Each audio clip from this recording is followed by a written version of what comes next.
கொக்குவில் யாழ் vision Hindu மன்றம் வழங்கும் பேராசிரியர் திருமறை கலாநிதி முனைவர் நாவி முருகேசு நவரத்தினம் அவர்களின் திருமுறை மகத்துவம் பற்றிய இன்னிசை விரிவுரை. இந்தியாவில் 273 பாடல் பெற்ற தலங்கள் இருக்குது.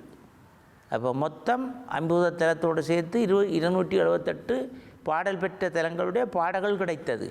இந்தியாவில் இருக்கக்கூடிய மொத்த சிவாலயத்தினுடைய தொகை சொல்லுங்க பாப்பா, 12,500,000. 12,500,000. தென்னாட்டில் இருக்கிற சிவாலயங்கள் மாத்திரம் இப்போ பிரபலமாக இருக்கிறது. கிட்டத்தட்ட ஒரு 1,00,000க்குள்ள எல்லாம் பெரிய சிவாலயங்கள், பெரிய வருமானம் உள்ள சிவாலயம். சிவாலயம்னு சொல்லியிருக்கல, அம்பாளுடைய ஆலயம் சேர்த்து சொல்கிறேன், முருகன் ஆலயங்களையும் சேர்த்து சொல்கிறேன். ஆறுபட வீடு முழுக்க தென்னாட்டில் தான் இருக்குது. ஆறுபட வீடு முழுக்க தென்னாட்டில் தான் இருக்குது. பிரசித்தியான அத்தனை மிக முக்கிய கேந்திரம் வாய்ந்த இதுகள் முழுக்க தமிழ்நாட்டில் தான் இருக்குது. ஏன்னா தமிழ்நாடு ஒரு தெய்வீக பூமி. இந்தியாவில் காஞ்சி காமாட்சி, மதுரை மீனாட்சி, காசி விசாலாட்சி தான் வடக்கே இருக்கிறார் காசியில், சரிதானே.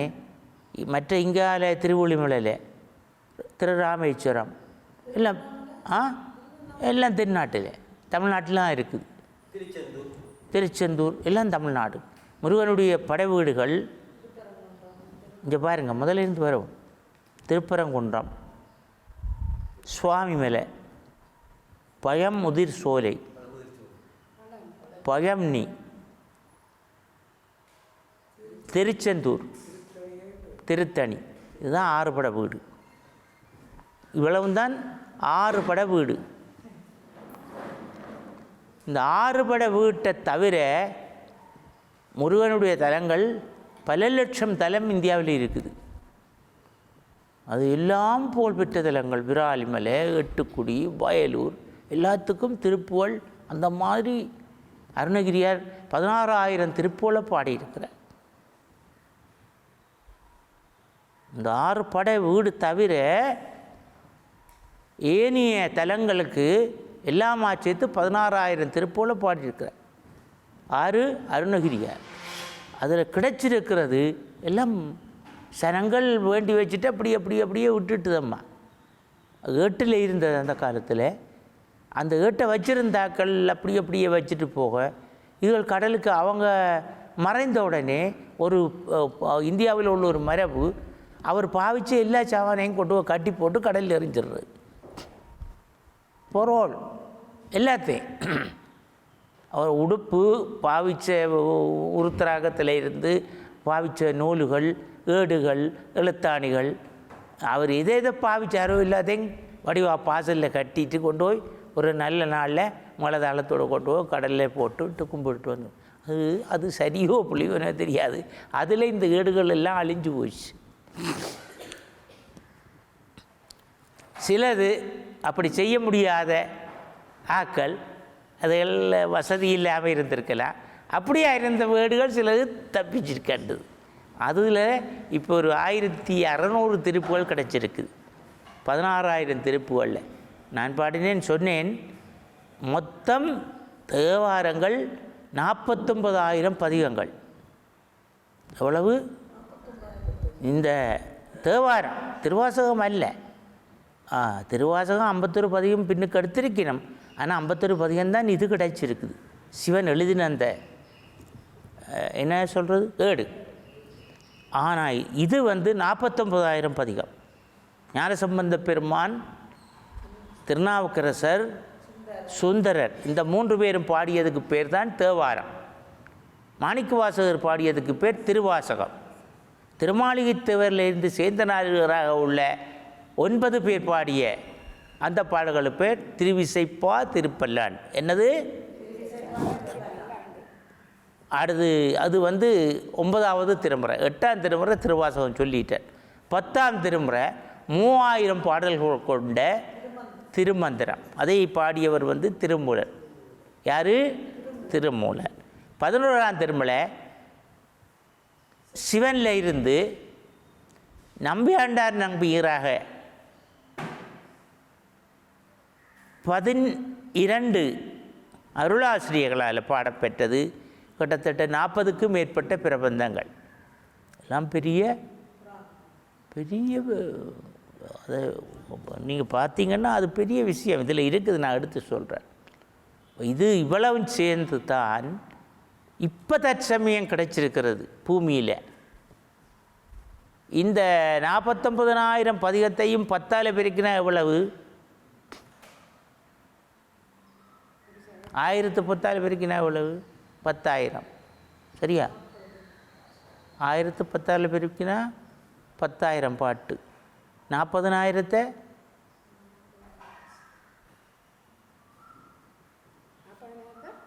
10ஆல் பெருக்குங்க 4 லட்சம். கிட்டத்தட்ட 5 லட்சம் தேவார பாடல். அம்மா, கிட்டத்தட்ட 5 லட்சம் தேவார பாடல் தமிழில் இருந்தது. அப்போ இதெல்லாம் இன்றையில் கைக்கு கிடைக்க இல்லை. எந்தெந்த கோயிலுக்கு பாடப்பெற்றது? நம்ம இலங்கையிலேயே நிறைய கோயில்கள் பாடப்பெற்று இருக்குது, மறைஞ்சு போச்செல்லாம். ஓ, இது மணிநாகேஸ்வரம். இப்போ நான் கண்டுபிடிச்ச இது மணிநாகேஸ்வரம் இதுக்குள்ளே வருது. நயனாதீவுக்கும் பாடப்பெற்றிருக்குது. நயனாதீவு அம்பாள் அது சிவாலயம்.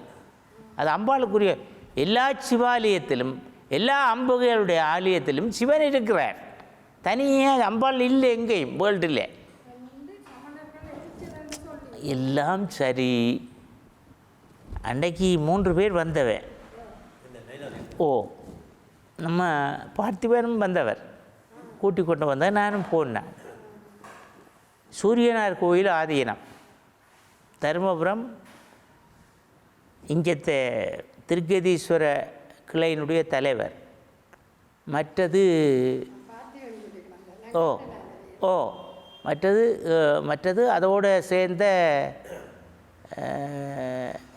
அவர் எட்டுக்குடி ஏதோ ஒரு ஆதீனம். இந்த 3 பேரும் வந்து நானும் போனான். அம்பாள் கோயிலுக்கு போனான். அவர் வந்து எல்லாம் பார்த்து மூலஸ்தானம் எல்லாம் போய் பார்த்துட்டு சுற்றியெல்லாம் பார்த்துட்டு வெளியில் வந்து பார்த்து சொன்னார், இது தனியாக அம்பாளுக்குரிய கோயில் அல்ல, இது பாடல் பெற்ற ஒரு ஈஸ்வரம். அப்போ நான் சொன்னேன் மணிநாகேஸ்வரம். அப்பர் பாடலை சொன்னேன். மணிநாகேஸ்வரம் 5 அரவின் கேளுங்க. ஓ, 5 அரவின் 5 எது? ஆதிசேடன். 5 அரவின் பணி கொண்டருளும் மைந்தர் போலும் மணிநாகேஸ்வரரே. நீ இப்போ இவ்வளோ உங்களோட பேசினது தானே. இது நான் என்னுடைய ஆராய்ச்சிக்குள்ளால் கண்டுபிடிச்சது. மணிநாகேஸ்வரம் இந்தியாவில் இருக்கான்னா இல்லை, நாகேஸ்வரம் இருக்குது. காவிரியின் தென்கரையிலே நாகேஸ்வரம் இருக்குது. எனவே இந்த தலங்கள் ஒரு புறம் இருக்க, கிடைத்திருக்கக்கூடிய திருமுறைகள் 19,800 வரையில் கிடச்சிருக்கு. எவ்வளவு? இப்போ 20,000 வச்சுக்கலாம் அன்னளவாக. 200 இந்த 20,000 திருமுறையை முற்றுமுழுதாக பாட இயலாது. அதற்காக அதை அகத்தியர் தேவார திரட்டு என்று சொல்லி ஒரு முறையை வகுத்து வச்சிருக்கிறார்கள். அகத்தியர் தேவார திரட்டு. அந்த முறையில் பாட வேணும். என்னென்னா எல்லாரும் எல்லாத்தையும் பாட இயலாது. பிற்காலத்தில் வந்தவர்கள் எல்லாம் பல பல மாதிரி அதை ஒவ்வொன்று செய்திருக்கிறாங்க. இதுதான் அந்த அகத்தியர் தேவார திரட்டு. இந்த அகத்தியர் தேவார திரட்டினுடைய வரலாற்றை நீங்கள் பார்த்தீங்கன்னா அதில் பெரிய சில இந்த அதை நான் வாசிக்கிறேன் கேளுங்க. அனாதி முத்த சித்துருவாகிய முழுமுதற் கடவுள் சிவபெருமானே என்று ஆன்மாக்கள் துணிந்து வழிபட்டு உய்யும் பொருட்டு பல அற்புதங்களினால் சைவ சமயத்தை தாபித்தருளிய திருஞான சம்பந்தமூர்த்தி நாயனார், திருநாவுக்கரசு நாயனார், சுந்தரமூர்த்தி நாயனார் என்னும் சமய ஆசாரியர்கள் மூவரால் அருளி செய்யப்பட்ட தமிழ் வேதம் தேவாரம். சரிதானே? 1. 1,02,000 திருப்பதிகம். எழுதிக்கொள்ளுங்க. 1,00,000 வேறு வரலாற்றின்படி வாரது. 1,02,000 திருப்பதிகம் தர 11 பெருக்கணும். அதை 1,11,000 பெருக்கிட்டா 11 லட்சம். இதில் தமிழில் பாடப்பெற்று அவர்களால் பாடப்பெற்று மறைந்ததை சொல்கிறார்.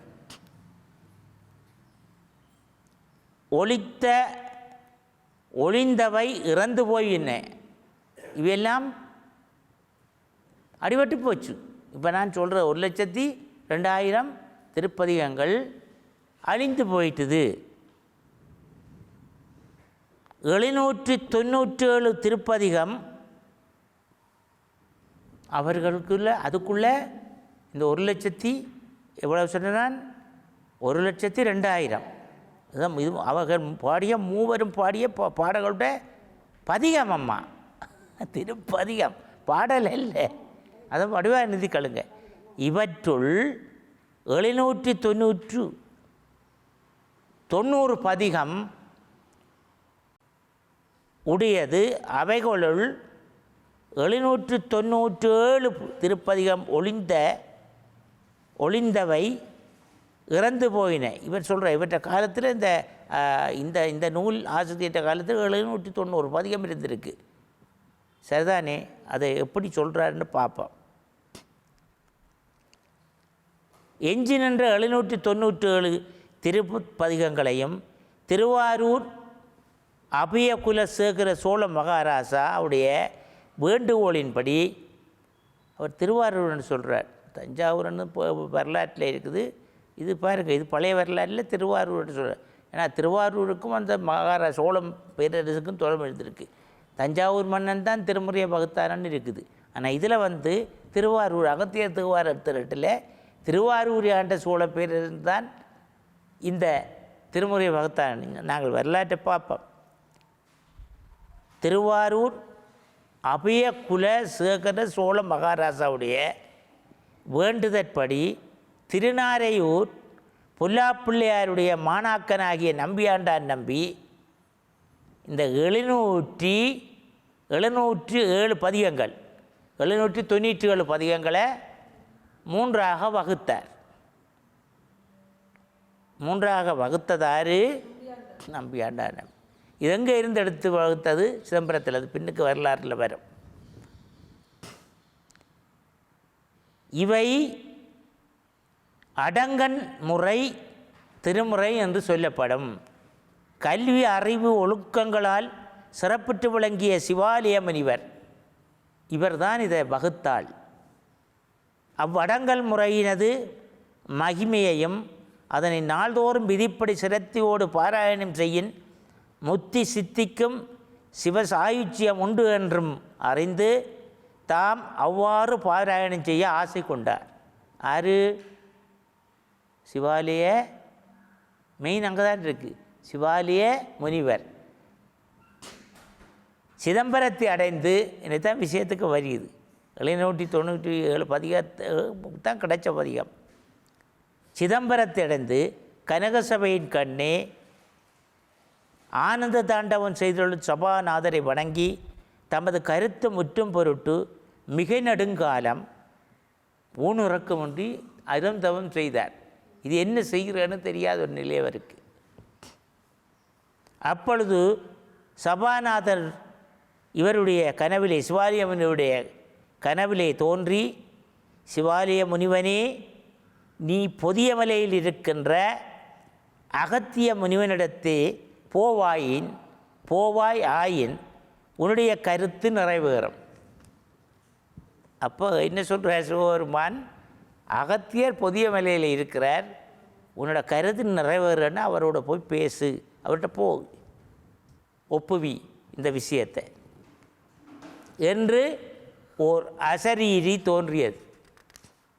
அசரீரின்னா சரீரம் இல்லாமல் ஒரு சத்தம். இப்போ இதுக்குள்ளே ஒரு சத்தம் நாம எல்லாம் இருக்கிறோம். ஒரு சத்தம் வந்தால் என்ன அது பேர்? சரீரத்தோடு விழுது நம்முடைய சத்தம். சரிதானே?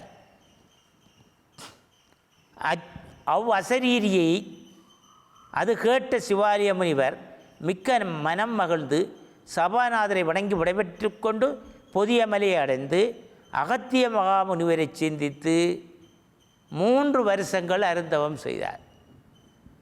முதல் இங்கே சிதம்பரத்தில் நீண்ட காலம், பிறகு 3 வருஷம் போய் சிவபூஜை செய்து ஓட்டி இவர் மௌனத்தில் இருக்கிற அவர் வந்தால் தானே, அவரும் சிலையாத்தான் இருக்கிறார். ஆறு அகத்திய முனிவர். அகத்திய மகாமுனிவர் அவருடைய சிவபூசைக்கு வழிபட்டு அடங்கன்முறை முழுவதையும் அவருக்கு உபதேசித்து அதில் நின்றும் 25 பதிகங்களை எடுத்து திரட்டி இவர்களை நாள்தோறும் பாராயணம் செய்பவர்கள் முழு தேவாரங்களை எது நான் இப்போ சொன்ன 700 பதிகம் அடங்கன்முறையையும் முழுவதையும் பாராயணம் செய்பவர்கள் ஆவார்கள் என்ற திருவாய் மலர்ந்து மறைந்தருளினார். சிவாலய முனிவர் அப்படியே அவ்விருப்பத்தை இந்த திருப்பதிகங்களையும் நெடுங்காலாயம் பாராயணம் செய்து சிவபெருமானுடைய திருவருளை பெற்றார். அவர் அகத்திய மகாமுனிவர் எழுதின ஒரு சரித்திரம் தான் செய்தது ஒன்று போடுறார். இங்கே பாருங்கள், தோடு கூத்து பித்தா 3 தோடைய செவியன் கூற்றாயினவாறு பித்தா தோடு கூற்று பித்தா 3 பீடுடை தேசிகன் பேரருளாகும் நீற்றுப்பதிகம். அதுக்கு அடுத்தபடியாக நீற்றுப்பதிக நிகழ்த்துங்காலை மாற்றுப்பறையின் வரலாறாகும். துஞ்சல்காதல் சொற்றுணை மற்றும் அஞ்செழுத்து உண்மை அறிவியதாகும். ஆரூர் தில்லை காட்டூர் 3 சீரார் கோவில் திறமையதாகும். ஓரிரு வாயினை நாம் அன்னை படித்தந்தானே, ஓரிரு வாயினை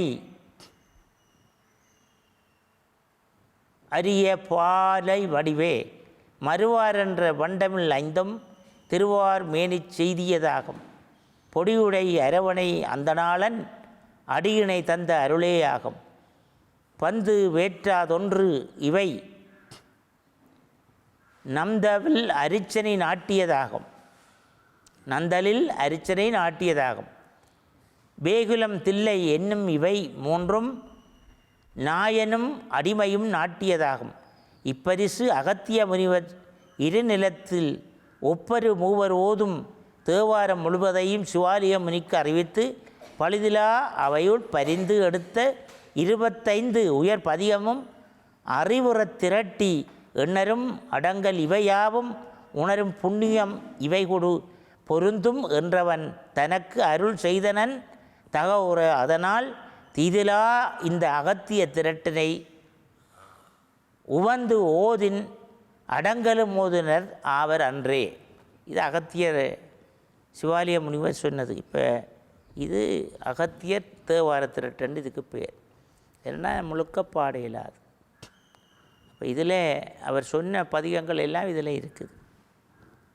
இது அநேகமாக இந்தியாவில் கைக்கொள்கிறாங்க. சில இடங்களில் அந்த பழைய ஆக்கள் இதை கைக்கொள்கிறாங்க. மற்ற ஆக்கள் பல மாதிரி எங்களை போல் நாங்கள் இதில் பாடுறோம். ஆனால் இந்த ஆர்டர் இல்லை. இந்த ஆர்டர் இல்லாமல் நாங்கள் பாடுறோம். இப்போ என்னென்னு கேட்டால் இதில் இந்த தேவாரத்துக்குள்ள சொற்பத பொருள் பல கருத்துக்கள் பொதிந்த இறைவனுடைய திருவிளையாடுகளும் பஞ்சபூதத்தினால் இறைவன் படைத்து பஞ்சபூதத்தையும் ஆட்சி செய்கின்ற வரலாற்றையும் இந்த ஆன்மாக்களுக்கு எப்படி அருள் செய்கின்றார் என்ற வரலாற்றையும் அசுரர்கள் எப்படி மாய்ந்தார்கள் என்ற வரலாற்றையும் இந்த புவனம் எப்படி நடக்கப் போகுது, இந்த பூமி இருக்கும் வரைக்கும் எப்படி நடக்கும் என்ற வரலாறு இதுக்குள்ளே இருக்குது. அது என்ன கனவேறு என்ன பார்க்க இல்லை. கொக்குவில் யாழ் விஷன் இந்து மன்றம் வழங்கும் பேராசிரியர் திருமறை கலாநிதி முனைவர் நாவி முருகேசு நவரத்தினம் அவர்களின் திருமுறை மகத்துவம் பற்றிய இன்னிசை விரிவுரை.